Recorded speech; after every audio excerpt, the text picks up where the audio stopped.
श्री स्वामी समर्थ सर्वांना। तर उद्या आहे आपली नवरात्रातली घटाची चौथी माळ, म्हणजे चौथा दिवस आहे आणि या चौथ्या माळीला आपल्याला अतिशय प्रभावी उपाय करायचा आहे, तो म्हणजे कवड्यांचा उपाय। तुम्हाला माहिती आहे माता लक्ष्मीला कवड्या ह्या अतिशय प्रिय आहेत आणि आता नवरात्रीच्या दिवसामध्ये आपल्या आई भगवतीला ही अतिशय आवडणारी सेवा आहे आणि हा उपाय जो आपण करणार आहोत ना, या उपायाने आपल्या घरामध्ये खूप फरक पडणार आहे। आता कवड्यांचा उपाय म्हणजे बघा, अशा पद्धतीच्या या कवड्या आहे।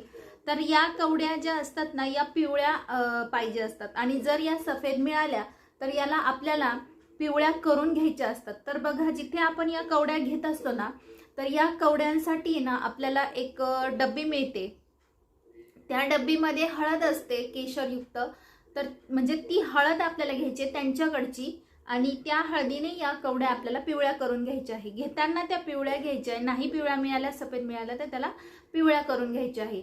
आणि आपल्याला एक पिवळं वस्त्र लागणार आहे किंवा अशा पद्धतीची पोटली मिळते, तर ही पोटली सुद्धा तुम्ही घेऊ शकता। आता ही माझी देवाऱ्यातलीच पोटली आहे आणि याच कवड्या मी पुन्हा एकदा सिद्ध करून घेणार आहे। तर आता बघा, आई भगवतीची सेवा करताना या कवड्यांचा उपाय केला तर आपल्या घरामध्ये जी पैशांची चणचण भासत असते किंवा असं म्हणतात ना, माता लक्ष्मी अतिशय चंचल असते आणि ती एका ठिकाणी थांबत नाही, तर माता लक्ष्मीला जी आपल्या घरामध्ये आहे ती स्थिर ठेवण्यासाठी आणि बाहेरची लक्ष्मी घरात येण्यासाठी हा कवड्यांचा जो उपाय आपल्याला करायचा आहे तो अतिशय प्रभावी आहे। या उपायाने आपल्याला खूप फरक पडतो, घरामध्ये कधीही कोणत्याही प्रकारची अडचण येत नाही।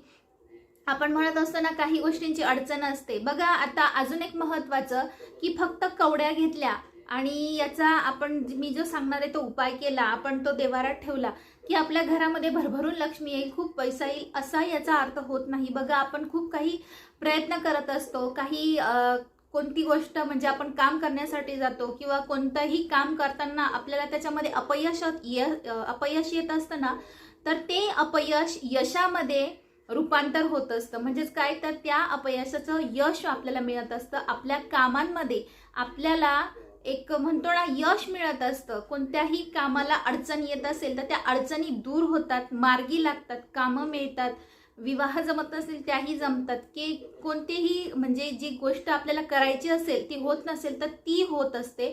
तर अशा प्रकारच्या आपल्या अडचणी मोकळ्या होतात, रस्ते मार्ग मोकळे होतात, कामामध्ये यश यायला सुरुवात होते या कवड्यांच्या उपायामुळे। म्हणून हे उपाय करताना जे आपण प्रयत्न करत असतो ना, ते चालू ठेवा।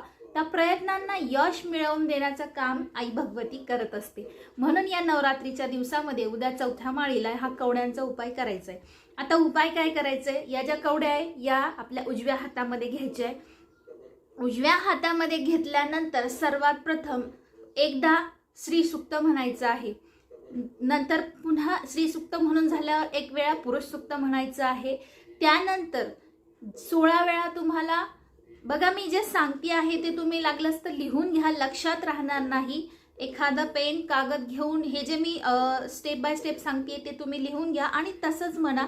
आणि यातल्या ज्या जे मंत्र तुम्हाला माहिती नाही किंवा श्री सूक्त पुरुष सूक्त तुम्हाला माहित नाही, तर आपल्या नित्यसेवेच्या पुस्तकात ते दिलेलं आहे आणि ज्यांच्याकडे नित्यसेवेचं पुस्तक नाही त्यांनी ते अवश्य घ्या, कारण की जे काही उपाय सांगितले जातात त्यामध्ये जे मंत्र सांगितले असतात ते सगळे मंत्र आपल्या नित्यसेवेच्या पुस्तकात दिलेले आहे। बऱ्याच जणांना नित्यसेवेचं पुस्तक म्हणजे स्वामी चरित्र सारामृताचं पुस्तक म्हणजे तो ग्रंथ वाटत असतो, तर तो ग्रंथ म्हणजे आपलं नित्यसेवेचा ग्रंथ नसतो। नित्यसेवेचं जे मिळतं ना, ते तुम्ही केंद्रामध्ये किंवा केंद्रातलं जे सामान मिळतं त्या ठिकाणी विचारलं ना तर तुम्हाला अवश्य भेटून जाईल। आणि हो, कवड्या कुठे मिळतील असा प्रश्न असेल तर त्याही तिथेच भेटतील, जिथे पूजेचं सामान भेटतं त्या ठिकाणी तुम्हाला मिळेल किंवा केंद्राचं आपण ज्या काही वस्तू घेतो सामान घेतो त्या ठिकाणी सुद्धा तुम्हाला ह्या कवड्या मिळून जातील। आणि पोटली सुद्धा तुम्हाला तिथंच मिळेल किंवा तुमच्याकडे पिवळ्या कलरचं वस्त्र असेल तर ते वस्त्र घेतलं तरीही चालणार आहे। तर बघा, मी तुम्हाला काय सांगितलं की कवड्या उजव्या हातात घेतल्यानंतर एक वेळा श्री सूक्त म्हणायचं आहे, एक वेळा पुरुष सूक्त म्हणायचं आहे, त्यानंतर 16 वेळेस नवार्णव मंत्र म्हणायचा आहे। ओम ऐं ह्रीं क्लीं चामुंडाय विच्चे हा नवार्णव मंत्र आहे आणि हा तुम्ही रोजही म्हटला तरी चालेल, कारण ही आपल्या कुलदेवतेची सेवा आहे। त्यानंतर 16 वेळा 9 मंत्र म्हटल्यानंतर 16 वेळेस तुम्हाला विष्णू गायत्री मंत्र म्हणायचा आहे, 16 वेळेस लक्ष्मी गायत्री मंत्र म्हणायचं आहे आणि 16 वेळेस कुबेर मंत्र म्हणायचा आहे. हे सगळे मंत्र नित्यसेवेच्या पुस्तकात दिलेले आहेत. नाही भेटले तर यूट्यूबवर सर्च करू शकता, तिथेही तुम्हाला मिळतील. पण नित्यसेवेचं पुस्तक तुम्ही घेऊनच टाका, त्याच्यामध्ये तुम्हाला सगळे मंत्र मिळतील. तर हे सगळं म्हटल्यानंतर या कवड्या आपल्या उजव्या हातातच राहतात. हे म्हटल्यानंतर त्याच्यावर तुम्हाला हे म्हटल्यानंतर ह्या कवड्या तुम्हाला या पोटलीमध्ये बांधायच्या आहे आणि हे आपल्या देव्हाऱ्यामध्ये ह्या पोटली ठेवायची आहे. कुठे ठेवायची असाही प्रश्न असेल ना, तर लक्ष्मी मातेचा मूर्ती किंवा फोटो जिथे असेल त्या ठिकाणी ठेवू शकता, त्याच्या पुढे ठेवू शकता किंवा एखादा देव्हाऱ्याचा जो आपला एखादा असा कोपरा असतो त्या ठिकाणी ठेवलं तरीही चालेल.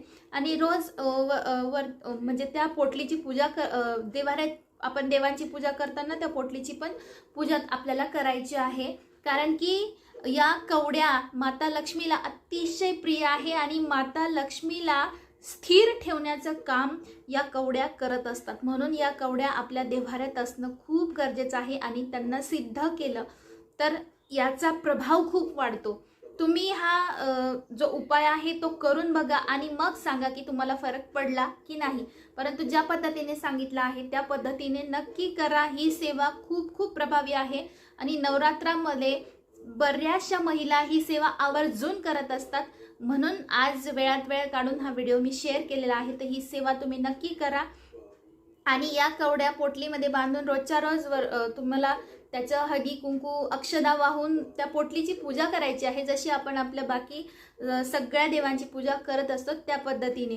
तर उद्या तुम्हाला ही कवड्यांची सेवा करायची आहे. बाकी तुम्हाला जर याच्यामध्ये काही अडचण वाटत असेल तर कमेंट करून नक्कीच विचारा. आजच्या व्हिडिओमध्ये इतकीच माहिती द्यायची होती. पुन्हा भेटूया नवीन व्हिडिओसोबत. तोपर्यंत सर्वांना श्री स्वामी समर्थ.